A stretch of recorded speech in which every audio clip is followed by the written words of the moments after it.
lang ay maglalaho.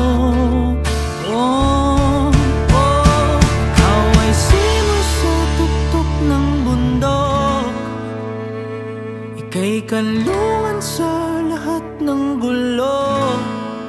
Masukal man ang landas, di man tiyak ang wakas, ay lalakbayin para lang samyuin ang